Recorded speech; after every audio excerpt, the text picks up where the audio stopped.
Paulo, halatang malungkot at wala sa mood. Super miss nga ba si Kimi? I've seen a lot of change, been through a lot of pain. Some things are not the same as they were a year ago, but all will be okay. I move on each and every day. The past. Nagkaroon nga ng show si Paulo Abilino sa Florida, kung saan kasama niya ang kapamilya actress-singer na si Maymay Entrata. Sa mga kumalat na video, kitang-kita ang lungkot sa mga mata ng aktor at tila ba walang ka-energy. Dahil nga ba hindi kasama ang kanyang kasintahang si Kim Chiu, kaya super lungkot niya at miss ng sobra ang dalaga.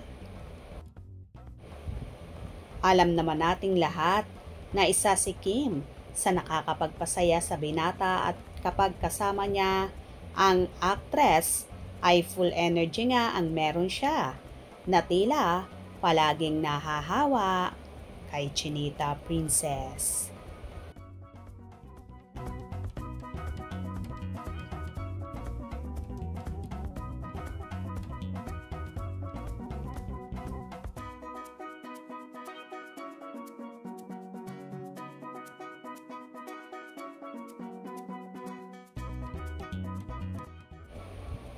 Parang walang kagana-gana ang aktor sa naturang video na yon at napakaseryoso na tila ba mabibiling ang ngiti niya.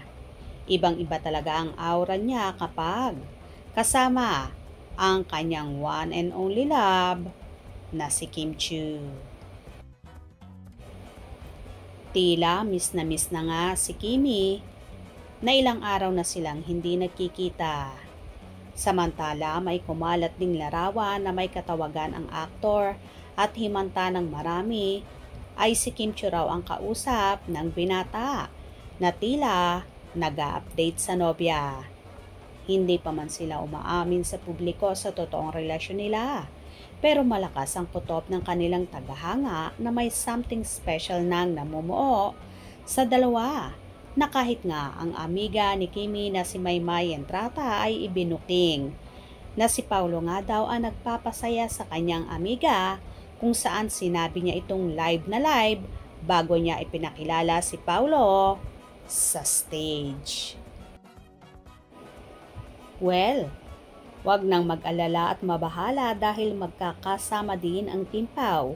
Sasap natin to na magkakaroon nga ng show sa California ngayong darating na August 3, 2024 na magaganap sa Toyota Arena, Ontario, California.